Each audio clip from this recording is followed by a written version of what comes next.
I knew something was wrong the moment I stepped into that restaurant. Not because anyone said a word, but because everything was already over. The clinking of cutlery had faded. Plates were stacked like quiet evidence. Glasses sat half empty, lipstick marks dried along the rims. And there they were. My son and his wife. Relaxed, leaning back, smiling like the night had gone exactly as planned. Sloane saw me first. Her lips curled into a slow, satisfied smile as she checked her watch with exaggerated concern. "Oh, Nora," she said, just loud enough for nearby tables to hear. "You finally made it." A few people turned. Not out of curiosity, but recognition. The kind reserved for moments that feel embarrassing. I hadn't even sat down yet. Brooks didn't stand to greet me. Didn't pull out a chair. He just shook his head slightly, like I'd proven a point he didn't even bother to explain. Then Sloane leaned forward and pushed something across the table. "The bill." "Since you missed dinner," she said, smiling sweetly, "you can at least pay for it." For a second, I simply looked at the check. $842. 3 bottles of wine. Wagyu steak. Lobster. A celebration I was never meant to attend. And in that moment, something clicked. Not loudly. Not dramatically. Just clearly. They hadn't expected me earlier. They had expected me exactly like this. Late. Confused. Walking into a finished evening with no context. Looking like a woman who couldn't keep track of time. I reached into my purse slowly, not for money. For the invitation. Gold edges, thick card. 8:00 p.m. That's what it said. That's what she told me. That's what she texted me. But everything in front of me told a different story. And that's when I understood. This wasn't a mistake. It was a setup. My daughter-in-law thought humiliating a 72-year-old woman would be funny. Not in private. Not quietly. But here. In public. With witnesses. With my own son sitting beside her, saying nothing. Let me ask you something. Have you ever had someone try to make you look foolish, on purpose? Not by accident. Not by misunderstanding. But deliberately. And worse, have you ever had it come from someone who calls you family? Someone who smiles at you, while setting you up to fail? Take a second and think about that. Because if you've ever felt it, even once, you already know how this story feels. This didn't start that night. No, this was something Sloane had been working on for a long time. Little comments here and there. "Did you forget again, Nora? Are you sure you remember that correctly? Maybe we should start writing things down for you." Always said with that same soft tone. The kind that sounds caring. Until you realize what it's doing. She wasn't worried about me. She was building a narrative. One where I slowly became unreliable. Forgetful. Easy to dismiss. And tonight, this dinner, was supposed to be her proof. But what she didn't plan for was what would happen next. Because when I called the manager over, the entire room went quiet. And the look on her face, that was the moment everything changed. If betrayal blindsides you tomorrow, subscribers hear these warnings first. Still not subscribing? Comment why you'd risk missing the next warning. My name is Nora Sterling. I am 72 years old. And depending on who you ask, that number either means I should be resting or disappearing. That's what people expect, you see. They expect you to get quieter, slower, smaller. They expect your opinions to soften, your presence to fade, your voice to carry less weight than it used to. And if you're a woman, well, they expect even less. At my age, people assume 3 things almost immediately. That you're fragile, that you're forgetful, and that you're harmless. Fragile, as if life hasn't already tested you in ways they couldn't imagine. Forgetful, as if your memory just decides to pack up and leave one morning. Harmless, as if experience doesn't sharpen you, but dulls you. I've learned something over the years. Those assumptions say far more about them than they ever will about me. Because the truth is, people don't stop being capable. They just stop being taken seriously. I didn't arrive at 72 by accident. I worked for it. Every year, every deal, every decision. For over 4 decades, I lived in a world where hesitation cost you money, and trust could cost you everything. Real estate. Not the polished version people like to show off. I'm talking about negotiations that stretched past midnight, contracts filled with hidden traps, clients who smiled at you while planning to cut you out. That was my environment. That was my training ground. Sterling Realty didn't start as a name people respected. It started as a desk. One desk, one chair, and a phone that didn't ring nearly as often as I needed it to. There were days I sat there for hours, reviewing listings I couldn't sell, making calls that went nowhere, trying to convince people to take a chance on someone they'd never heard of. But I stayed. And slowly, things changed. One deal turned into 2. 2 turned into 10. 10 turned into a reputation. And before long, Sterling Realty became something people recognized. Then something people relied on. And eventually, something people competed against. By the time I stepped away, it was the largest firm in the county. Not because I got lucky, but because I refused to lose. That kind of life teaches you things. Not the kind you read in books. The kind you earn. The first thing it teaches you is how to read a contract. Every word matters. Every number matters. Every small detail can change the outcome completely. You learn to slow down. To question everything. To never assume anything is exactly what it appears to be. And the second thing, that one matters even more. You learn how to read people. Not what they say. Not what they pretend to feel. But what they actually mean. You start noticing the pauses. The tone. The timing. The little inconsistencies most people ignore. And once you see it, you can't unsee it. Now here's the funny part. The older you get, the less people think you're paying attention. They talk around you. They make decisions in front of you. They assume you won't catch the details anymore. That assumption, it's dangerous. Not for me. For them. Because while they're busy underestimating you, you're still watching. Still listening. Still understanding exactly what's happening. Which brings me to Sloane. Out of all the people I've encountered in my life, she might have been the easiest to figure out. Not because she wasn't clever, but because she believed she was. And people like that always leave traces. The overly sweet tone. The carefully chosen words. The way concern is presented, just convincingly enough to pass. But never quite sincere. I noticed it early. Long before that dinner. Long before the invitation. I saw the pattern. And once I saw it, I knew exactly what I was dealing with. You see, people think experience fades with time. But in truth, it sharpens. You stop wasting energy on guesswork. You stop ignoring what your instincts are telling you. You stop giving people the benefit of the doubt when they haven't earned it. And that changes everything. Because when someone tries to play you, you don't react emotionally. You respond strategically. There's something I've come to accept over the years. When you reach my age, people stop listening.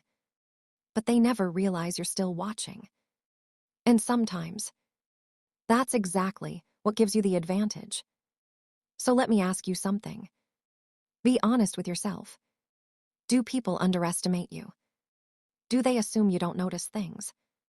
Do they think they can say one thing and mean another without you catching it? Because if they do, then you already understand the position I was in.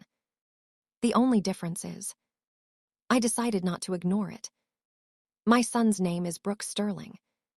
And if I'm being honest with you, he has always been my weakness.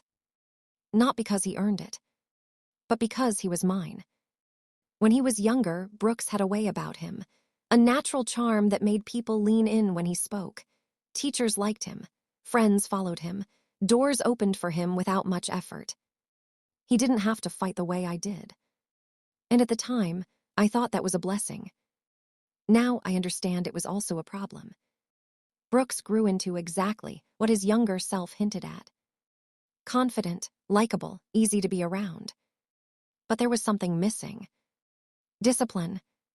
The kind that keeps you steady when things stop going your way. The kind that forces you to take responsibility instead of waiting for someone else to step in. Brooks never developed that, because he never truly had to. If something went wrong, I fixed it. If a decision backfired, I absorbed the impact. And over time, he got used to that pattern. It didn't happen all at once. Dependence rarely does. It builds quietly. A small loan here. A temporary favor there. Then something bigger. A business idea that needed funding. A partnership that didn't work out. A financial gap that needed covering. Each time, the reasoning sounded reasonable. Each time, I told myself it was temporary.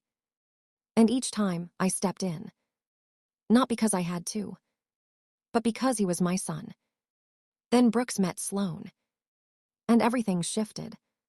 At first, I understood the attraction. She was polished, well-spoken, confident in a way that drew attention. She knew how to enter a room and make people notice her. And more importantly, she knew how to stay noticed. They moved quickly. Engagement, wedding, a life that looked impressive from the outside. But it didn't take long for me to see what others missed. Sloane Sterling is not careless. Every word she says is chosen carefully. Every reaction is measured. Every expression serves a purpose. She pays attention to how she's perceived, to who is watching, to what each moment can gain her. To most people, she comes across as thoughtful, polite, attentive. But when you've spent years reading people the way I have, you notice the difference between kindness and strategy.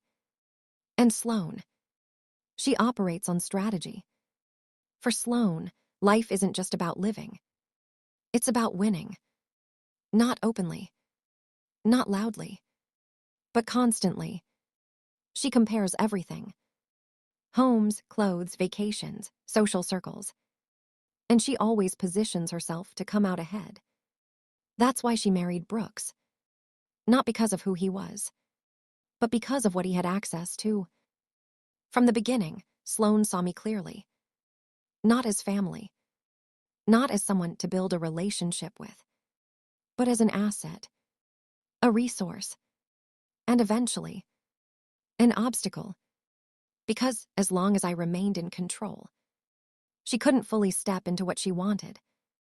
It began with small comments, subtle enough that anyone else might ignore them. "Nora, you've done so much already. Maybe it's time to slow down. Managing everything must be exhausting at your age. I just worry about you handling all those responsibilities alone." Each sentence sounded thoughtful, considerate even, but the message underneath was clear. Step back. Let go. Make room. Then the suggestions became more direct. Assisted living. Not forced, just mentioned. Presented as comfort. Convenience. Security. "Nora, imagine not having to worry about the house anymore. Everything taken care of for you." Then came the conversations about cognitive tests. Always framed gently. Just routine. Just to be sure.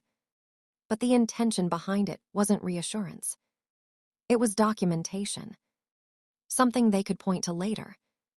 And eventually, power of attorney entered the conversation.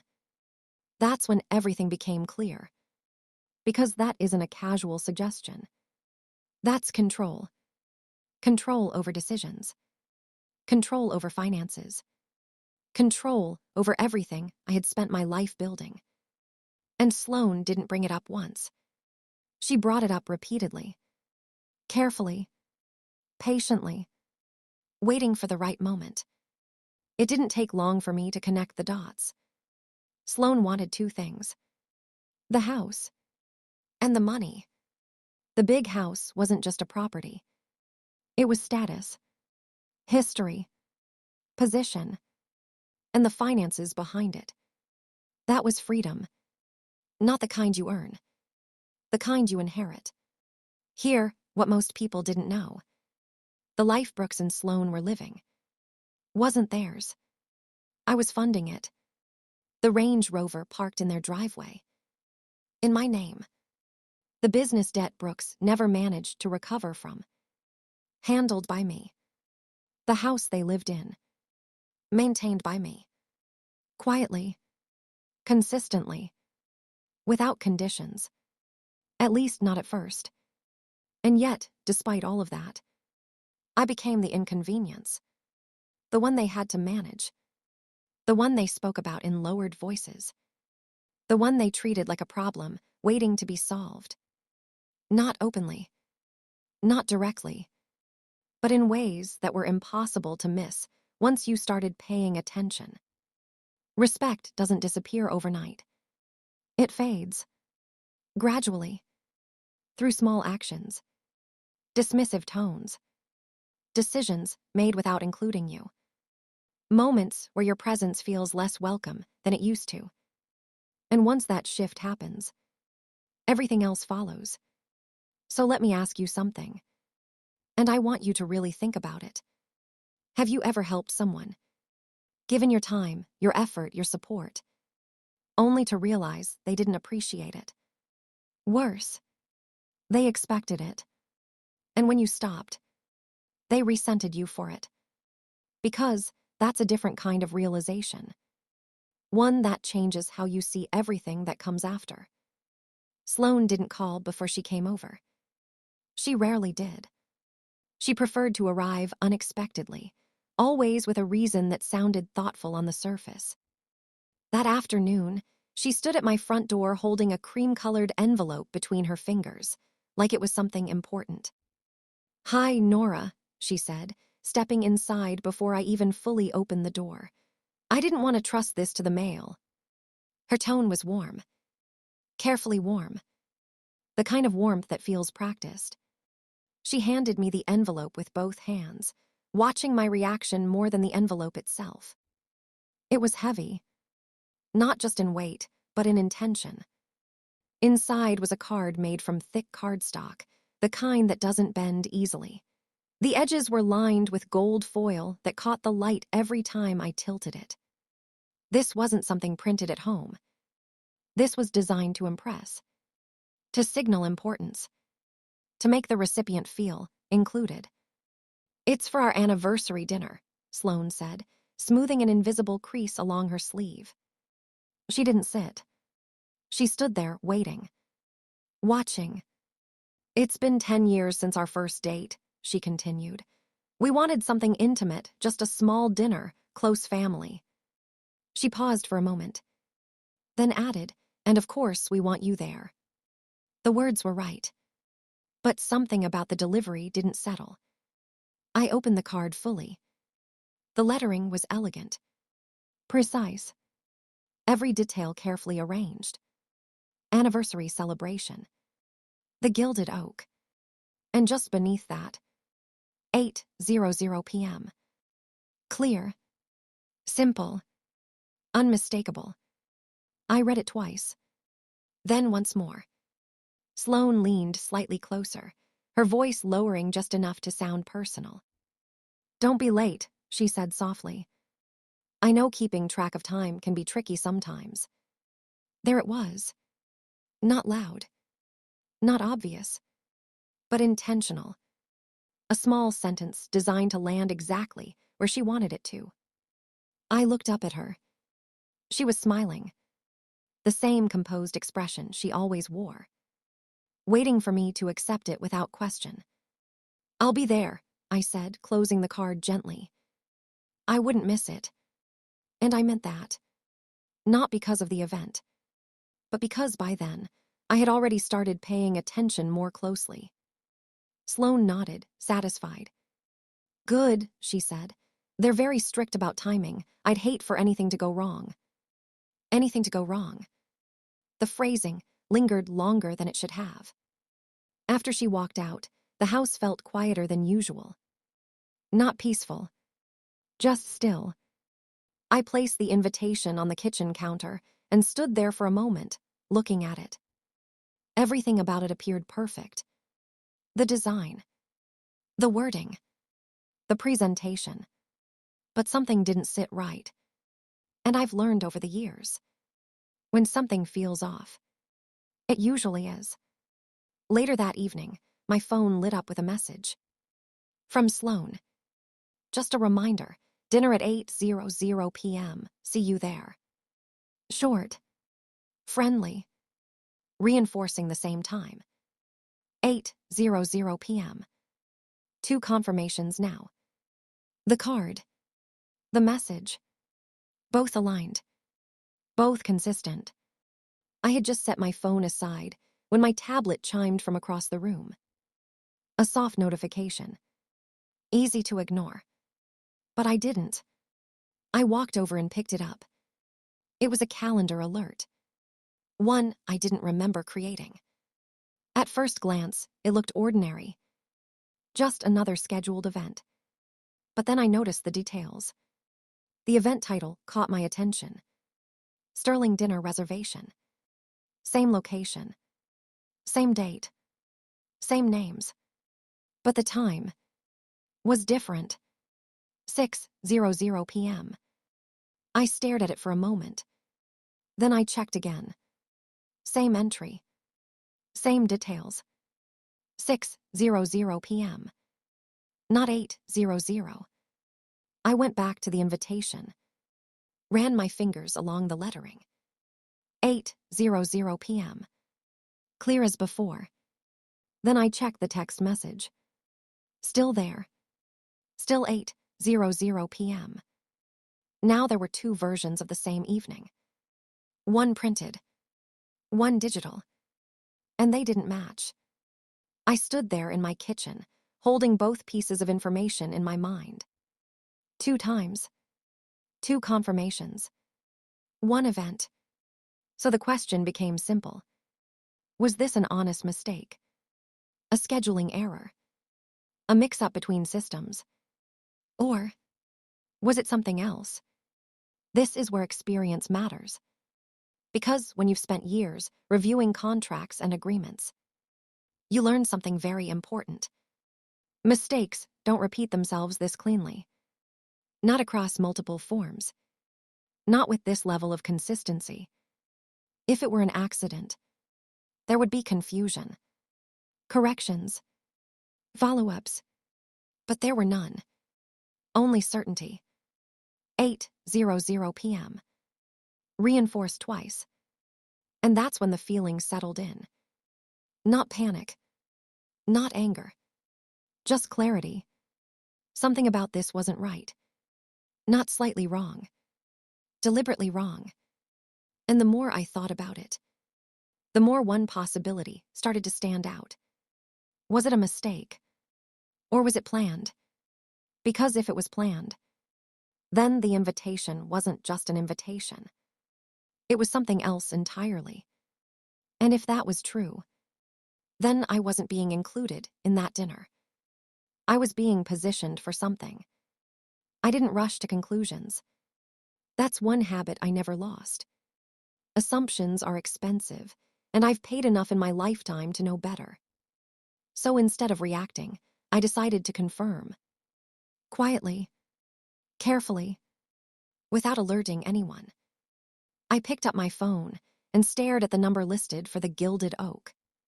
For a brief moment, I considered calling Sloane directly, asking a simple question, giving her the opportunity to explain. But I dismissed that idea just as quickly. Because if there was something to explain, She would already have explained it. When you want the truth, you don't ask the person who benefits from hiding it. You go to the source. I dialed the restaurant. The line rang twice before a calm, professional voice answered. "Good evening, the Gilded Oak. How may I assist you?" I adjusted my tone slightly. Not enough to sound unnatural, just enough to sound like someone else. Confident, efficient, unfamiliar. "Good evening," I said. "I'm calling to confirm a reservation for this evening. Sterling, party of 4. A brief pause. The soft tapping of keys. "Yes, I have that here," the hostess replied. "Reservation for Sterling, 4 guests." Another pause. Then she continued. "Scheduled for 6:00 p.m. I didn't respond immediately. I let the words settle. 6:00 p.m. Clear. Direct. No hesitation. "And just to confirm," I added, keeping my tone steady. "How long is the reservation held?" 2 hours and 15 minutes, she answered. "So the table is reserved until 8:15 p.m. After that, we prepare for the next seating." 8:15 p.m. That number stayed with me. Because now, everything aligned. If dinner started at 6:00 p.m. and precise enough to stand there, out of place, with no context. Exactly the kind of moment that draws attention. Exactly the kind of moment that invites judgment. "Thank you," I said calmly, ending the call. I placed the phone down and stood still for a moment. No confusion now. No uncertainty. There was no scheduling error. No misunderstanding. No cross details. Everything had been set intentionally. The card. The message. The repeated confirmation. All pointing me toward the wrong time.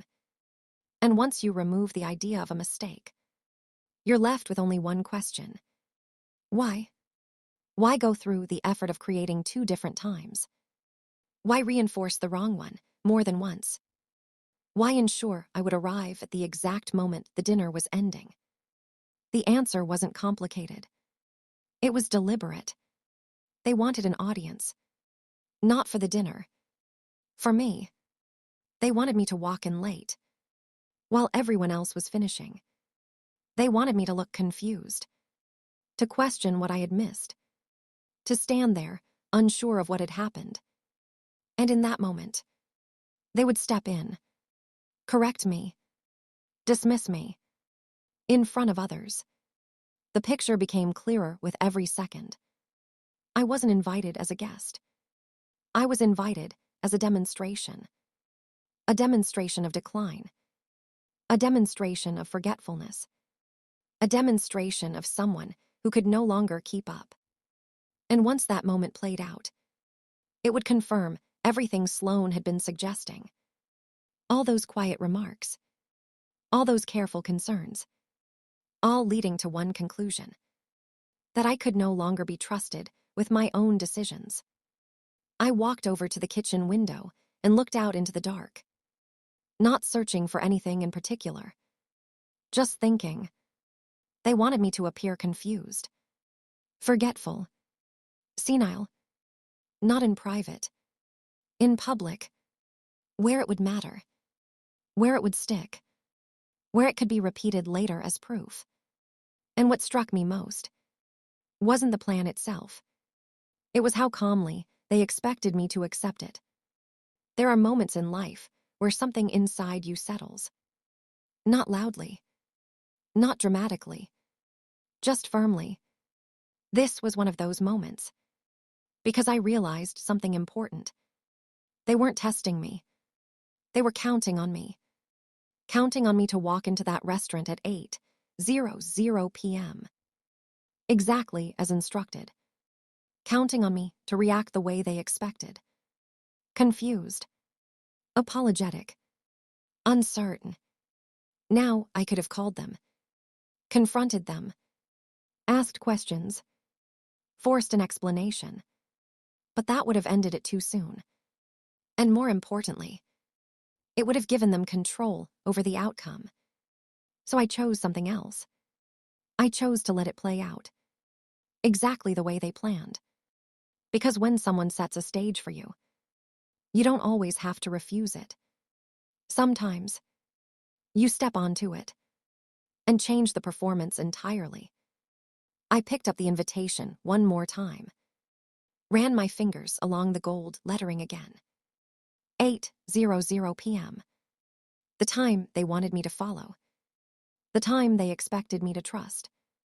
I placed it back down carefully, and I smiled. Not out of amusement, out of understanding. If they wanted a performance, I said it quietly, more to myself than anyone else. I would give them one, but not the one they were expecting. By the time I arrived, it was 7:55 p.m. 5 minutes early, according to the invitation I had been given. 5 minutes late, according to the truth. The driver opened my door, and I stepped out onto the pavement, adjusting my coat as I looked up at the entrance of the Gilded Oak. The name carried weight in the city. It wasn't a place you stumbled into. It was a place you were invited to. Or, in my case, positioned to arrive at.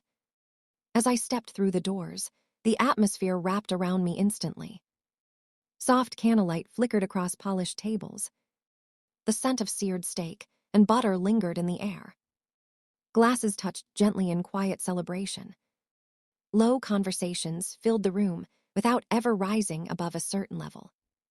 It was controlled, refined, and entirely out of sync with what I was about to walk into. The hostess looked up as I approached. Her expression shifted the moment she saw my name on the reservation. Not confusion, not surprise, something else. Recognition, mixed with something close to pity. "Good evening," she said carefully. "Mrs. Sterling, your party is just finishing up." Just finishing up. Not waiting. Not expecting. Finishing. "Right this way," she added, already turning before I could respond. I followed her through the dining room. Step by step. Past tables filled with people still enjoying their meals. Past laughter that hadn't yet faded. Past conversations that were still unfolding. Until we reached a corner of the room where everything had already ended. There they were. Brooks leaned back in his chair, relaxed, one arm draped over the backrest. Sloane sat across from him, her posture perfect, her glass tilted slightly as she watched the last drop of wine settle at the bottom. Between them, the evidence. 3 empty wine bottles. Plates cleared clean. Dessert dishes pushed aside. Not a single sign that anyone had expected me to be part of it. Sloane noticed me first. Of course she did. She always paid attention to timing. Her eyes met mine, and for a brief second, there it was. Satisfaction. Then she checked her watch. Slowly. Deliberately. And smiled. "Oh, look," she said, loud enough for the nearby tables to hear. Nora finally found the place. A few heads turned. Not many. But enough. Enough to make the moment visible. Enough to make it real. I hadn't even reached the table yet. Brooks didn't stand. Didn't greet me. Didn't even attempt to soften what was happening. He just glanced up briefly, then shook his head with a quiet exhale. "Clueless as always," he muttered. Not loudly, but clearly enough. And just like that, the picture they wanted to paint began to form. I pulled out the empty chair and sat down. No one offered it. No one adjusted anything. The table was already closed. Finished. I looked at the plates. The streaks of sauce left behind. The crumbs. The glasses. And I let the silence sit for a moment. Not awkward. Not uncertain. Just present. They were waiting.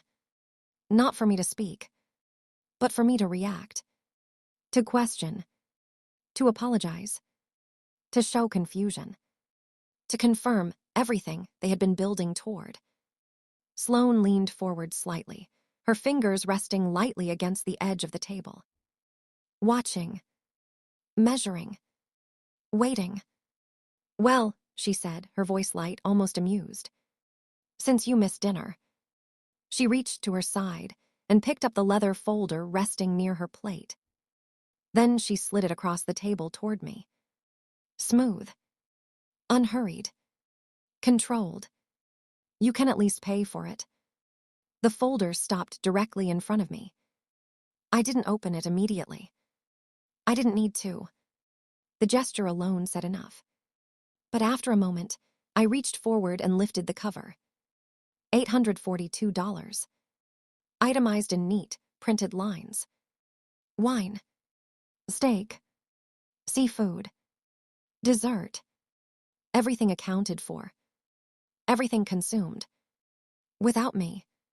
Sloane watched my reaction carefully. Her lips curved slightly. Not wide. Not obvious. But enough. Enough to show she believed she was in control of the moment. "We didn't want to wait too long," she added. "You know how timing can get confusing." Another small cut. Placed exactly where she wanted it. I closed the folder gently and placed it back on the table. Brooks leaned back further in his chair, as if the outcome had already been decided. There was no discussion between them. No hesitation. They had already agreed on what this moment would look like. All that remained was my role in it. Around us, the restaurant continued as if nothing unusual was happening. But at this table, everything had narrowed. Every glance, every word, every small reaction mattered. Because this wasn't just about a bill. It was about control, about perception, about proving something. They expected me to hesitate, to question myself, to look back at the invitation, to doubt what I had read. They expected uncertainty, confusion, maybe even embarrassment. Because once that happened, everything else would follow. But what they didn't understand was that I already knew. Every detail, every step of their plan. From the time, to the setup, to this exact moment. And because of that, there was no confusion left. Only clarity. I looked at the bill again. Then at Sloane. Then at Brooks. Neither of them spoke. Neither of them needed to. They believed the outcome was already secured. That all I would do now was comply. So let me ask you something. If you were sitting where I was sitting, looking at that bill, knowing exactly what they had done, what would you do? Would you pay it? Keep the peace? Avoid the scene? Or would you stand up and walk away? Take a second. Think about it. Because your answer says more than you might expect. I placed my hand on the table. Not to reach for my purse. Not to argue. Just to steady the moment. Because everything was about to change. And neither of them saw it coming. I let the silence stretch just long enough to become uncomfortable. Long enough for them to believe I was thinking about how to respond. Long enough for them to feel secure. Then I reached for my glass of water, took a small sip and set it back down. Calm. Measured. Nothing rushed. "Excuse me," I said, turning slightly. Not to them, but to the room. "Could we have the manager, please?" Sloane's expression shifted. Only slightly. But I saw it. That brief flicker of uncertainty. Not fear. Not yet. Just confusion. Because this wasn't part of her plan. "You don't need to do that," she said quickly, her tone tightening just a little. "It's already settled. Just take care of it." I didn't look at her. I didn't respond. I simply waited. The request carried. Not loudly, but enough. A nearby server paused. Another glanced over. Moments later, a man in a dark suit approached the table. Professional, composed, but attentive. "Good evening," he said. "I'm the floor manager. Is there a problem?" I turned toward him slowly. "No problem," I said. "I just need some clarification."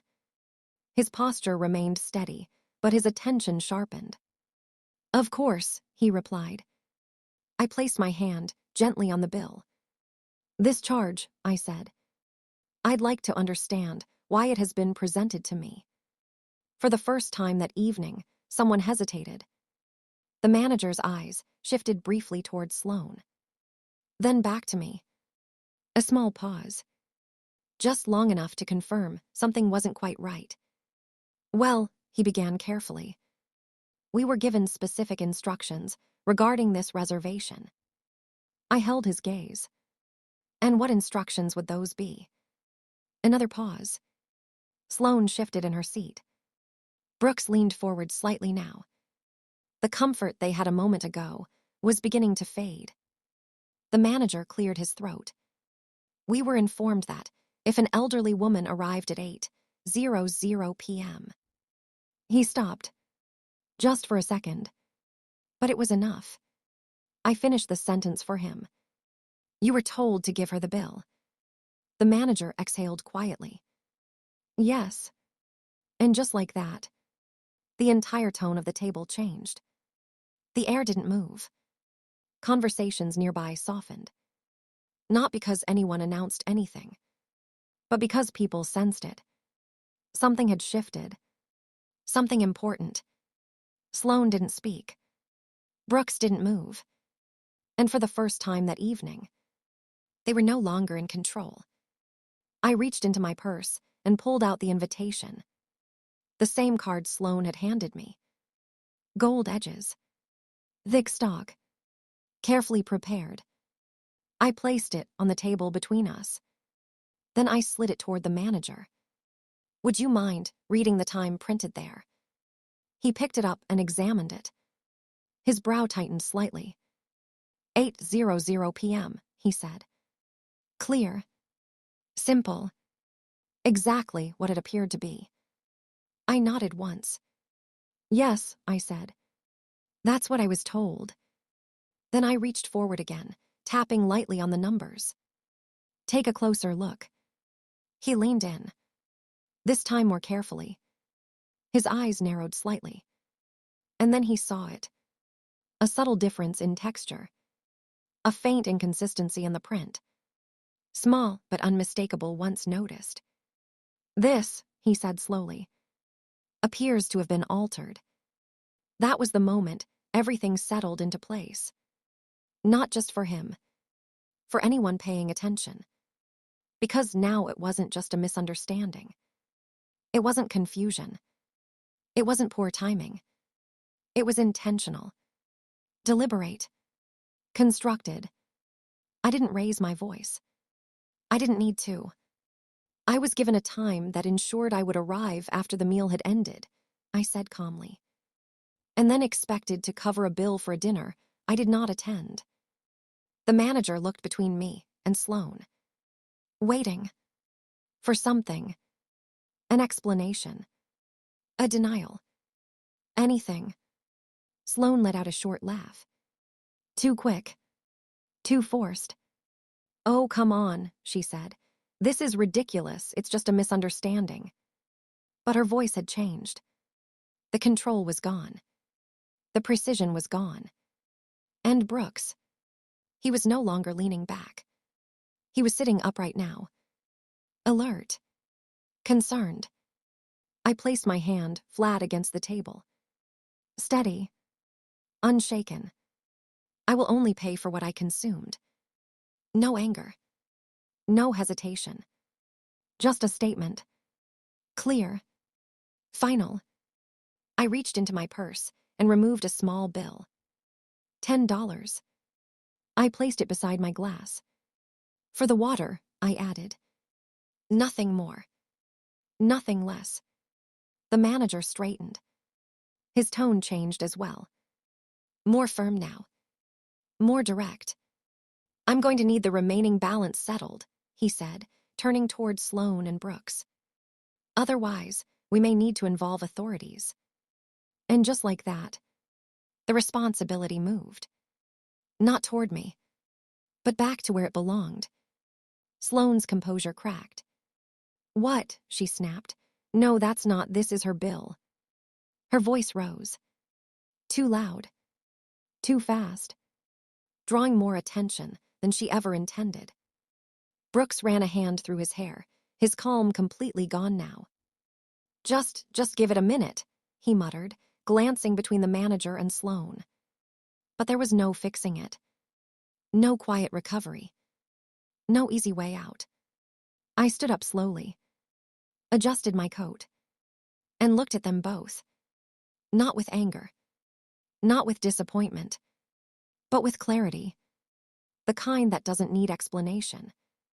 Without another word, I turned and walked away from the table. Each step steady, unhurried. The same way I had walked into that restaurant. But everything behind me had changed. I didn't look back. I didn't need to. I could already hear it. The raised voices. The urgency. The tension they had created, now turned toward them. And for the first time that evening, they were the ones being watched. As I stepped outside into the night air, I paused for just a moment. Not to reflect. Not to celebrate. Just to acknowledge something simple. They had planned a moment to make me look small. And instead, they revealed exactly who they were.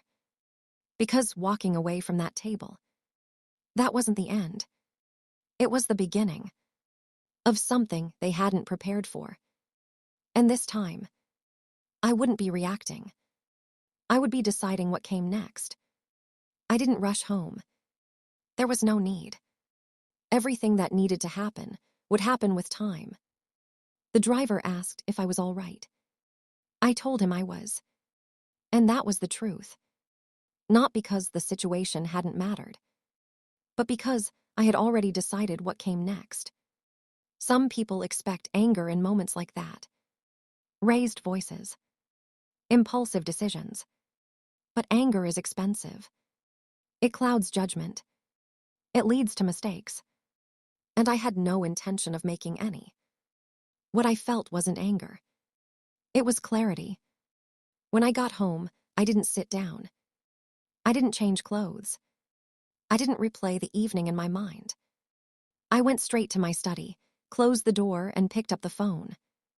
There was only one person I needed to speak to. My lawyer. His name is Daniel Reeves. We've worked together for over 20 years. He doesn't ask unnecessary questions. He doesn't react emotionally. And most importantly, he understands timing. He answered on the second ring. "Nora," he said, "this must be important." "It is," I replied. "And I need you to listen carefully." I didn't tell him the entire story. He didn't need it. Details are useful, but actions matter more. "I want to review every financial tie connected to Brooks," I said. "Every account, every agreement, every ongoing support." There was a brief pause on the line. Then a simple response. "Understood." Over the years, I had built a structure that supported them. Not loosely. Not informally. Everything was documented. Organized. Controlled. That was the only reason it worked for as long as it did. And now, that same structure would allow me to remove it cleanly. "Start with the vehicle," I said. Daniel didn't need clarification. There was only one vehicle significant enough to matter. The Range Rover. Leased under my name. Paid through my accounts. Driven as if it belonged to them. "Terminate it," I continued. "Effective immediately." Another pause. "Are you sure?" he asked. "Yes." No hesitation. No reconsideration. It wasn't just transportation. It was appearance. Status. Convenience. The kind of asset people grow comfortable with quickly and uncomfortable without. Removing it wouldn't ruin them, but it would shift something important. Next, I said, the office membership. Brooks had insisted he needed it. A co-working space in the center of the city. Glass walls. Private meeting rooms. A place where he could present himself as someone still building something. Still succeeding. Even when nothing was actually moving forward. Cancel it, I said. That space wasn't about work. It was about perception. A way to maintain the image of progress. But once the support behind it disappears, so does the image. And without that, reality becomes harder to ignore. Daniel waited. He knew there was more. There's one last thing, I said. The most important one. The monthly transfers. No explanation needed. He knew exactly what I meant. Regular payments. Quietly sent. Consistently received. The foundation of their lifestyle. Stop them, I said. This time, Daniel didn't respond immediately. Not because he didn't understand, but because he did. Stopping that changed everything. Are you certain? He asked again. Yes, I said. Completely. All right, he said finally. I'll begin processing everything first thing in the morning. No, I replied. Start tonight. Another pause. Then a quiet acknowledgement. Understood. I ended the call and placed the phone down carefully. Some would call what I was doing revenge. But that's not how I saw it. Revenge is emotional. Reactionary. This was something else. This was correction. A return to balance. Brooks and Sloan had grown used to something. Consistency. Support. A system that worked in their favor. But they forgot one thing. They didn't build it. Which meant they couldn't control it. There's a difference between taking something away suddenly and removing it piece by piece. Sudden loss creates panic. Gradual removal creates realization. And realization lasts longer. By the next morning, the process had already begun. Notifications sent. Requests submitted. Agreements reviewed. Everything moving quietly, but effectively. No announcements. No warnings. Just changes taking effect. I didn't call Brooks. I didn't send a message. I didn't explain anything. Because explanations invite arguments. And I wasn't interested in arguing. They would find out soon enough. In their own way. By the end of the day, things would begin a shift. A payment that didn't arrive. A service that no longer existed. An account that required attention. Small disruptions. But connected. And once connected, impossible to ignore. People think consequences need to be allowed to be effective. They don't. Sometimes, the quiet ones carry more weight. Because they force you to think. To question. To realize what you've lost. And why. I didn't second-guess the decision. Not once. Because everything I had done before that night had been given freely. And everything I was doing now was simply taking that freedom back. The house was quiet again that evening. Just like it had been before. But this time, it felt different. Not still. Not uncertain. Just settled. Because I knew something they didn't. Change had already begun. Now let me ask you something. And answer honestly. If someone tried to set you up the way they did, if they relied on your support while planning to take control from you, what would you have done next? Would you confront them? Would you forgive them?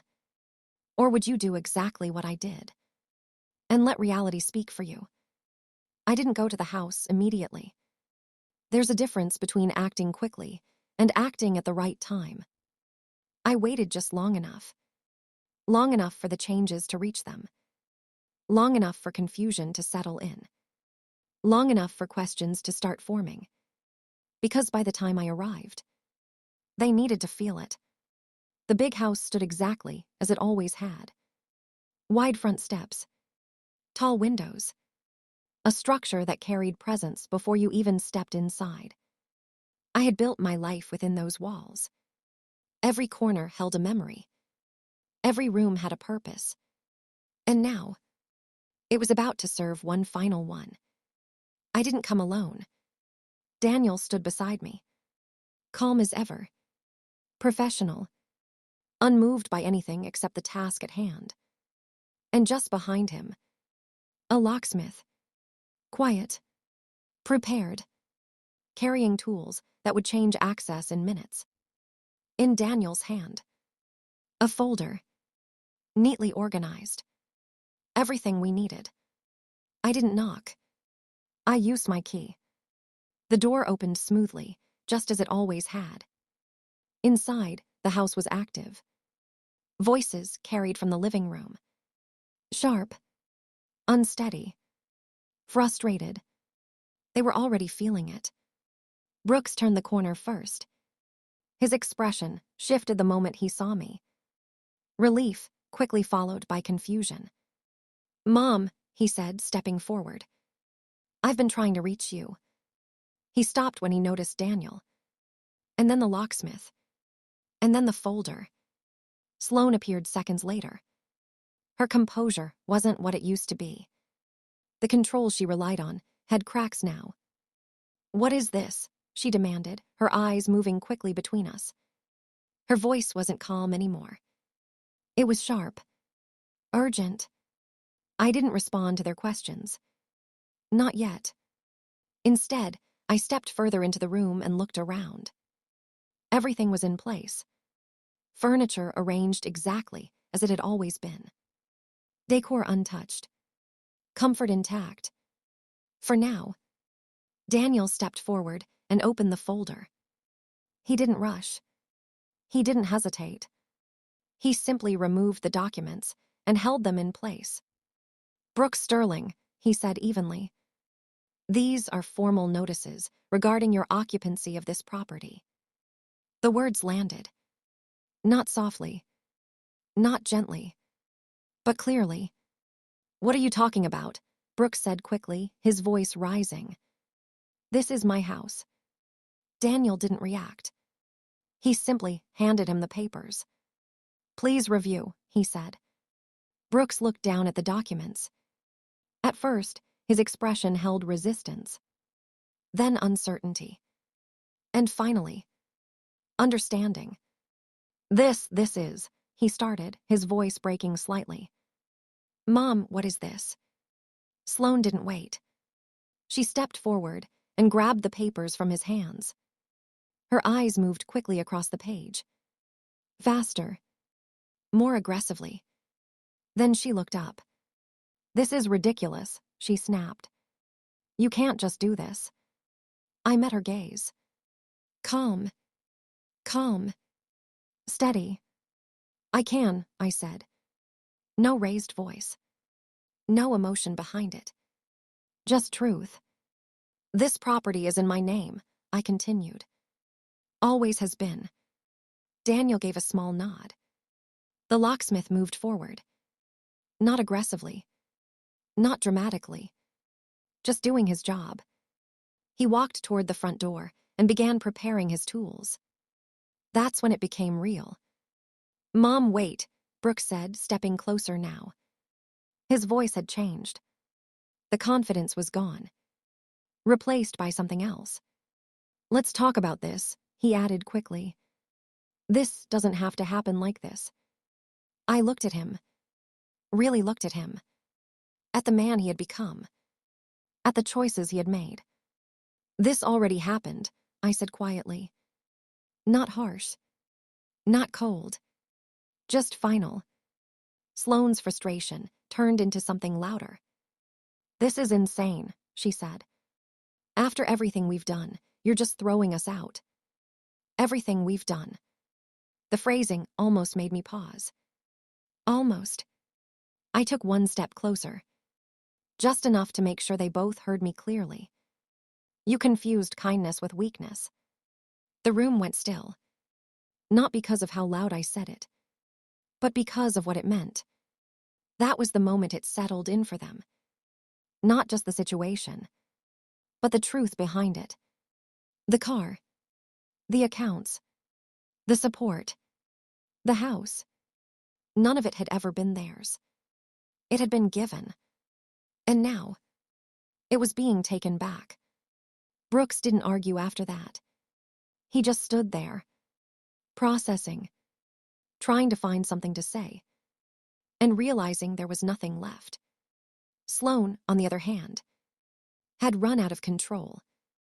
And without control, she had nothing to stand on. Daniel stepped forward again. "You have been given the required notice," he said. "Arrangements for departure should begin immediately. Professional, direct, unavoidable." The locksmith finished his work at the door. A small click echoed through the room. Subtle, but significant, because that sound marked a shift. Access had changed. Control had shifted. Ownership had been reinforced. I took one final look around the room.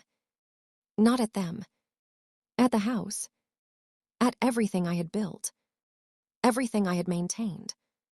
And everything I had allowed them to use. For a time. Then I turned. No hesitation. No delay. And walked toward the door. Past the locksmith. Past Daniel. And out of the house.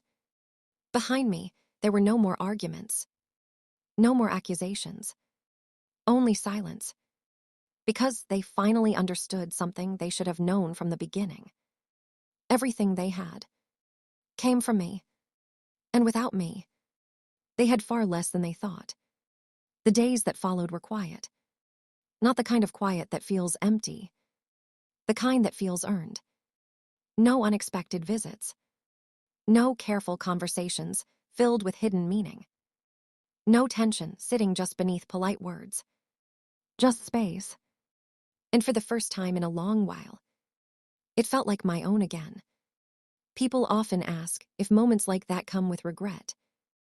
If there's a second thought, a hesitation, a wish to undo what's been done.